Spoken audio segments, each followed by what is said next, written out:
네, 안녕하세요. 아무팁입니다. 오늘은 뉴욕 여행 갔다 온 얘기를 좀 해볼까 해요. 제가 여행을 좋아하는 편이라 여기저기 여행을 자주 다니는 편인데 요즘은 그 질병 때문에 다들 여행을 못 다니고 계시잖아요. 그래서 요런 못 다닐 때는 여행 정보를 모으는 게 또 하나의 재미가 되지 않을까 싶어서 그냥 뉴욕 여행에 대한 정보를 좀 알려드리려고 해요. 보통 우리가 뉴욕이라고 하면은 요 부분을 얘기하잖아요. 요 부분. 뉴욕 맨하탄 이 부분은 이제 뉴욕이라고 얘기를 하는데 엄밀히 따지면은 뉴욕이 저기만 뉴욕이 아니에요. 정확히는 이만큼이 뉴욕이에요. 뉴욕주고요. 뉴욕주는 굉장히 큽니다. 여기 지금 화면 표시되어 있는 이 부분들이 몽창 다 뉴욕이에요. 뉴욕주에 들어가는 거고요. 저희가 뉴욕이라고 보통 하는 거는 이 맨하탄 지역을 저희 뉴욕이라고 하죠. 그래서 뉴욕 여행을 다녀왔다라고 하면은 보통 이 맨하탄 지역을 다녀오신 분들이 많아요.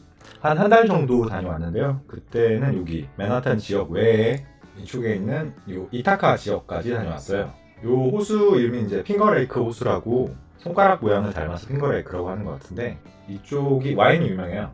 그리고 여기 지역명은 이타카라는 곳이에요. 이곳에 이제 이타카 대학이 있고요. 코넬 대학교도 있고요. 저는 잘 모르는데 이 이타카 대학교에 유명한 학교라고 하더라고요. 그래서 보통 여행을 다니면 이제 이 맨하탄 지역, 그 다음에 브루클린, 그리고 우리가 퀸즈나 뭐 저지시티 이쪽도 많이 다니긴 하는데 사실 뉴욕이 굉장히 넓기 때문에 맨하탄만 돌아다녀도 한 달 내내 볼 수 있어요. 제가 갔을 땐 그랬어요. 일단 뉴욕에 가려면 항공권이 있어야죠. 한국에서 간다는 가정하에 보통 이 뉴욕 라가디아 공항이 있고요. 그리고 존 F 케네디 국제공항이 있어요. 요 두 개의 공항으로 제일 많이 들어가는 걸로 알고 있는데 보통 존 F 케네디 국제공항으로 많이들 들어가시죠. 아마도 저가 항공 조금 싼 항공권은 아마 다 존 F 케네디 공항으로 갈 거예요. 존 F 케네디 공항이 보시면은 이 라가디아 공항보다 멀어요. 그래서 맨하탄까지 진입하는데 아무래도 조금 더 시간과 경비가 소모가 되죠. 4년 전에 방문했네요. 지도에 나오네요. 아마 지금은 많이 바뀌어 있긴 할 텐데 기본적인 관광지는 뭐 크게 바뀌지 않았을 거라고 생각하고 한번 얘기를 해보도록 하겠습니다. 지금 아마 미국 입국이 안 되는 걸로 알고 있는데 간다는 가정하에 한 10월쯤 간다는 가정하에 항공권이 얼마 정도 나오는지 볼게요. 최저가 항공권이 72만 2,500원. 많이 비싼 편은 아니죠. 물론 경유를 해야 되고요. 그리고 직항으로 가면은 대한항공에 100만원 돈, 105만 7천원. 이 정도 가격이면 비싼 건 아닌 것 같아요. 비행시간은 14시간. 돌아오는 것도 14시간이고요. 굉장히 멀어요. 뉴욕까지 가는데 거의 사육당하는 기분이에요. 저는 보시면 직항 항공권 가격이 100만원 초반대고 이 좀 저가인 항공권 가격이 70만원대 초반대인데 한 30만원 정도 차이 나죠. 근데 비행시간 14시간이잖아요. 그래서 저는 이걸 솔직히 이코노미를 타고 14시간을 날아가면은 다리에 쥐가 나서 끊어질 것 같아서 엄두가 안 나더라고요. 그래서 일반석이 아닌 프리미엄 일반석을 검색을 해서 프리미엄 이코노미 클래스로 타고 갔었어요. 지금 가격은 아마 제가 갔을 때랑 크게 차이 나지 않는 것 같아요. 지금 아메리칸 에어라인이 110만원 초반, 110만원대 정도 나오고 멕시코 항공이 지금 97만 1,000원대 정도 나오네요. 97만 1,000원에 멕시코 항공도 되게 괜찮은 가격인 것 같아요. 저는 110만원 초반대에 차이나 에어라인을 타고 갔었어요. 아마 비행시간은 그때도 한 18시간? 경유까지 포함해서 18시간, 19시간 정도 됐던 것 같은데 서울에서 대만까지는 비즈니스 클래스를 주고 그 다음에 대만에서 뉴욕까지는 프리미엄 이코노미 클래스를 주는 항공권이었어요. 비즈니스 클래스는 물론 말도 안 되게 되게 편했고요. 프리미엄 이코노미는 조금 불편하긴 불편해요. 누워서 그러니까 누울 수는 있어요. 프리미엄 이코노미는 누울 수는 있는데 완전히 눕는 건 아니고 살짝 이렇게 한 15도 정도 누워서 잔다라는 정도 수준? 대신 식사는 잘 나왔어요. 이코노미보다는 훨씬 잘 나오는 것 같아요. 장거리 비행 해보신 분은 아시겠지만 그 장거리 비행을 이코노미로 가는 거는 쉬운 일이 아니에요.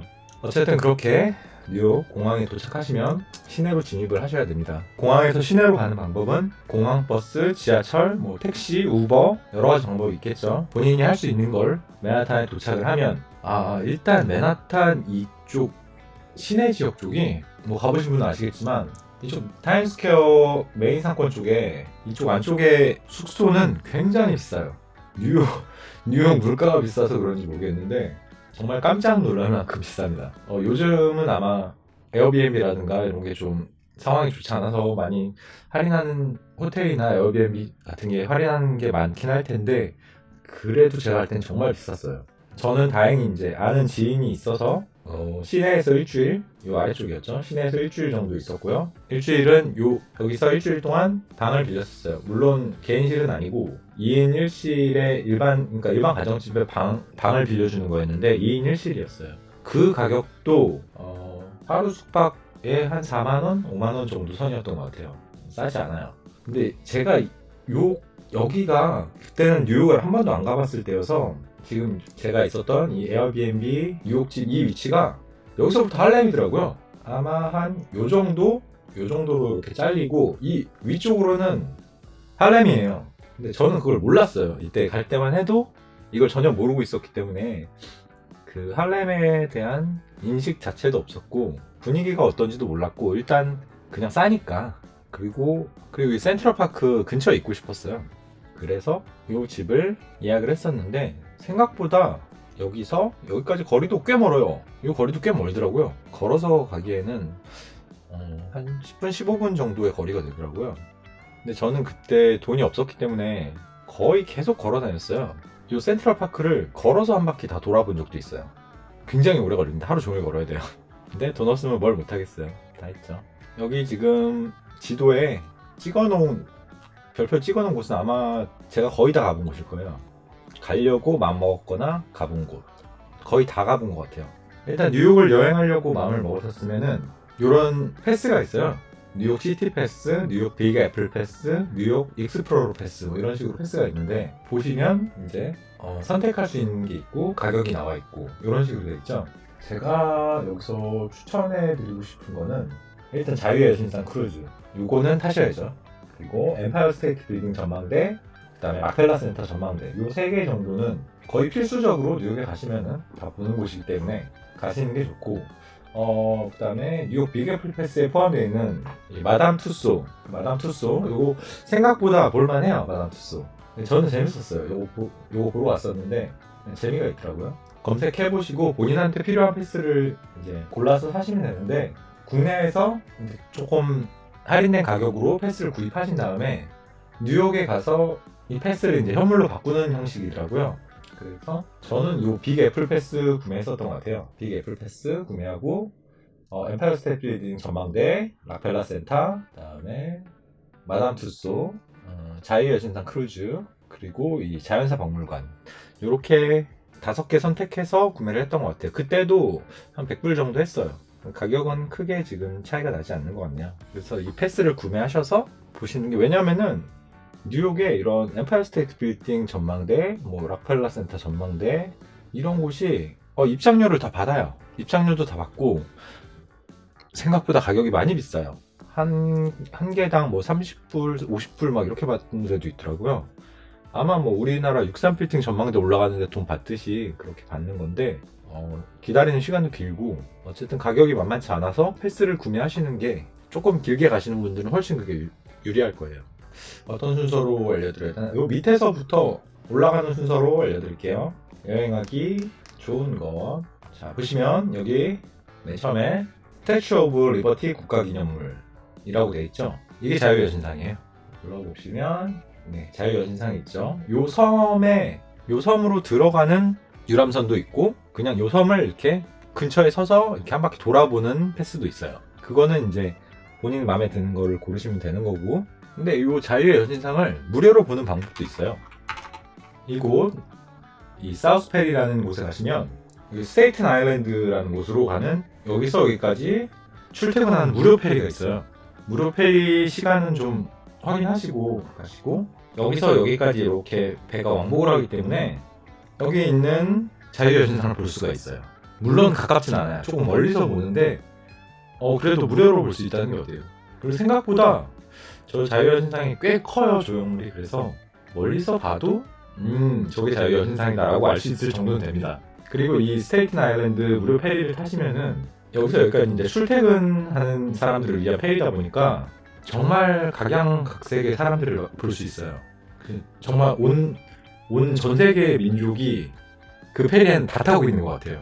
뭐 흑인, 백인, 뭐 아랍계, 동양계, 당신이 상상하는 모든 인종들이 그 페리에 다 타고 있더라고요. 또 그것도 조금 새로운 경험이었고, 뉴욕 가서 뭐 이케아 가시는 분들도 있겠죠. 근데 지금 보시면은 그 질병 때문에 지금 웬만한 데는 다 폐업이라고 써 있어가지고 이게 정말로 폐업인지 하는데 임시 유업인지 알 수가 없어요 지금. 뭐 그렇다고 해두고, 자 그다음에 올라오셔서 추천드릴 곳은 이곳입니다. 브루클린의 덤보라는 곳이에요. 가장 유명하죠, 브루클린에서. 요 덤보라는 곳을 정말 많이 보셨을 거예요. 이 사진 뭐 거의 안 보시는 분이 없지 않을까요? 일단 뭐 무한도전에서도 나왔고, 뭐 온갖 영화와 뭐 뉴욕에 가봤다 싶은 사람들은 전부 이 덤보에서 사진을 찍죠. 저도 가서 사진 찍었어요. 찍었는데 생각만큼 막 그렇게 막 되게 멋있는 곳은 아니에요. 딱 저 각도에서 사진을 찍었다라는 게 좀 기쁜 것 뿐이지, 저기 막 주변에 뭐 대단한 게 있지는 않은 것 같더라고요. 주변에 드라마 같은 거 촬영을 굉장히 많이 하고 있더라고요. 여기저기서. 아마 미드 촬영이겠죠. 이곳을 배경으로 찍는 사람들이 많은 것 같아요. 그리고 요 브루클린 브릿지가 있죠. 이게 아마 맨하탄에서 제일 오래된 다리일 거예요. 이게 특이한 게 이 다리가 나무로 지어져 있어요. 물론 이제 돌과 나무로 지은 거죠. 뭐 마찬가지로 영화 같은 데 굉장히 많이 나오는 곳이기 때문에 브루클린 브릿지도 걸어서 한번 건너가 보시는 것도 괜찮아요. 생각보다 그렇게 시간 오래 안 걸려요. 그리고 이 브루클린 브릿지 가기 전에 이 덤보 주변에 요 브루클린 플레아라는 벼룩시장이 있는데, 요게 아마 하는 날이 정해져 있을 거예요. 만약에 가고 싶으시면은 요 날짜를 확인하고 가셔야 될 거고, 이 주변에 뭐 맛집들도 많이 있다고 하는데 저는 여기 갔을 때 되게 돈이 없었어요. 그래서 맛집이고 뭐고 뭐 이런 거보다 1달러에 2개 주는 소세지 뭐 이런 거 사 먹고 다녔거든요. 그래서 크게 맛집에 대한 거는 제가 알려드릴 수가 없네요. 그리고 브루클린 브릿지를 건너오시면 이런 게 있죠. 돌진하는 황소. 뭔지 아시죠? 뉴욕 증권가의 상징이죠. 돌진하는 황소. 네, 이런 게 있고요. 여기 가보시면은 이 황소랑 사진 찍는 사람들보다 황소의 아래쪽 알을 만지는 사람이 되게 많아요. 그래서 알 부분이 되게 반질반질해요. 그걸 만지면 뭐 복이 오는, 돈이 들어온다고 했던가 뭐 이런 거 같은데, 아무튼 굉장히 많은 사람들이 그 부분을 만지고 있어요. 한번 가시면은 확인 가능하실 거고요. 아메리칸 인디언 국립박물관이 있는데 저는 이곳을 가보려고 했지만 잊어버리고 못 들어갔습니다. 그래서 못 갔었고요. 여기 보시면 TJ Maxx라는 게 있어요. 이게 뭐냐면은 일종의 그 미국 아울렛 같은 건데, 온갖 것들이 홈플러스 같은 건데 식품을 팔지 않는 아울렛이라고 하면 될까요? 그래서 여행용 식품도 있었던 것 같네요. 그 할인율이 굉장히 높고 상품이 굉장히 다양해요. 그러니까 어떤 느낌이냐면은 일본 가보신 분들, 일본의 돈키호테 아시죠? 그런 느낌이에요. 돈키호테 같은 느낌인데 요게 지점이 굉장히 많아요. 여기저기에 이 TJ Maxx라고 되어 있는 지점들이 굉장히 많기 때문에 웬만한 거는 여기서 다 살 수 있어요. 내가 뭐 급하게 뭐 사야 된다, 필요하다 싶으면은 근처에 TJ Maxx가 있는지 검색하시고 가보시면은 많이 할인된 가격에 이것저것 좀 필요한 물품을 구매하실 수 있죠. 여행을 자주 다니니까 이제 알게 된 건데, 물론 여자분들은 다르지만 저 같은 이제 남자들은 옷 같은 거, 신발 같은 거 이런 걸 많이 가지고 짊어지고 갈 필요가 없더라고요. 딱 입고 가는 옷하고 갈아입을 옷 하나 정도만 가져가시고, 솔직히 뭐 슬리퍼 이런 것도 가져갈 필요가 없어요. 가서 사는 게 훨씬 싸게 살 수 있고 유용하고 기념품도 되고 그게 더 좋은 것 같더라고요. 어느 나라에 가도 생필품은 저렴한 가격에 다 구매할 수 있어요. 본인이 뭐 그렇게 가서 명품을 입고 이런 게 아니라면 정말 싼 가격에 어느 나라에 가서도 다 사서 입을 수 있어요. 저는 그래서 언제부턴가 이런 트레이닝복 같은 거는 안 가져가요. 여행 갈 때.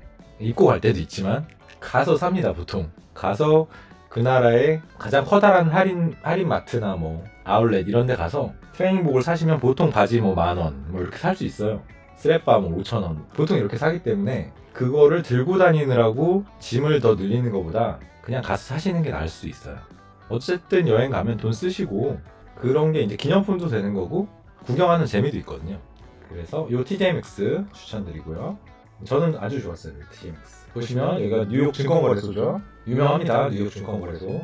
여기 뉴욕 아까 그 돌진하는 황소 끼고 직진해서 이쪽으로 다 증권가입니다. 뉴욕. 제가 이 뉴욕 증권거래소 들렸을 때 가장 인상 깊었던 게 이곳입니다. 뉴욕 스톡 익스체인지. 이게 제가 왜 인상 깊었냐면은 혹시 영화 다크나이트 보신 분들 아시겠지만 베인이 여기 들어가서 증권가를 털죠. 그 배경이 여기잖아요 지금. 그 영상하고 똑같은 곳을 제가 가 있다는 사실만으로 되게 흥분되더라고요. 기분도 좋고. 그래서 그 앞에서도 사진 되게 많이 찍었어요. 제가 그 다크나이트 영화를 진짜 한 100번쯤 봤거든요. 그리고 이 아래쪽에서 이제 증권거래소를 나오시면 9.11 메모리얼 파크가 있습니다. 9.11 사태는 다들 알고 계실 거고요. 저는 이게 어떻게 된 건지 몰랐었는데 가 보시면은 일단 이 구멍이 그 9.11로 무너진 건물 자리예요. 그 자리를 이렇게 인공 호수 같이 조성했어요. 이런 식으로 자리에 구멍이 뻥 뚫려 있습니다. 2개가 뚫려 있죠. 그리고 새로운 세계 무역센터 건물 굉장히 높은 게 하나 있고요. 여기랑 여기랑 지금 이 부분하고 지금 원래 건물이 있던 자리죠. 지금 구멍이 그냥 뚫려 있고 호수로 조성이 돼 있고 뒤에 새로 월드 트레이드 센터가 들어가 있습니다. 여기 가보시면 이제 9.11 테러 관련해서 이제 추모하는 그런 분위기의 사람들도 많고 일단 9.11을 기억하자라는 뜻의 기념품 같은 것도 판매하고 있고요. 가보시는 것도 괜찮아요. 9.11 메모리얼에서 록펠러 공원 쪽으로 가시다 보면은 아이리시 헝거 메모리얼이라는 곳이 있어요. 이게 뭐냐면은 묘지예요. 묘지. 이렇게 생겼는데 되게 특이하죠. 아래로 지나갈 수 있고 위쪽으로 이렇게 길이 조성되어 있어요. 이런 식으로 걸어서 올라갈 수 있습니다. 묘지라고 하기는 좀 그렇지만 어쨌든 묘지 같은 느낌이 좀 나긴 하죠. 이게 뭐냐면은 미국 그 아이리시 이민자들을 기리는 그런 곳이에요. 미국은 이제 이민자들의 나라이기 때문에 이런 그 메모리얼 파크 같은 게 꽤 있더라고요. 보니까 또 보고 조금 신기한 경험이었습니다. 이 록펠러 공원에 가시면은 개 공원도 따로 있고 사람들이 정말로 그 영화에 나오는 것처럼 잔디밭에 누워서 선탠을 하고 있어요. 우통을 벗고. 여자분들은 이렇게 막 비키니를 입고 선탠을 하고 있고 정말 몸 좋은 근육남들이 정말로 영화처럼 럭비공을 던지면서 이 공원에서 시간을 보내고 있더라고요. 딱 이렇게 근육 몸에 선글라스 끼고 상체는 우통 벗어 던지고 멋있더라고요. 진짜 이런 영화 같은 장면을 실제로 보게 되니까 정말 감회가 새롭더라고요. 이게 뉴욕이다. 이게 미국이구나. 이런 느낌? 근데 그걸 또 어디서 느꼈었냐면은 좀 잠깐 다른 얘기인데 이쪽 할렘에 가시면은 제가 있던 곳이 어디였죠?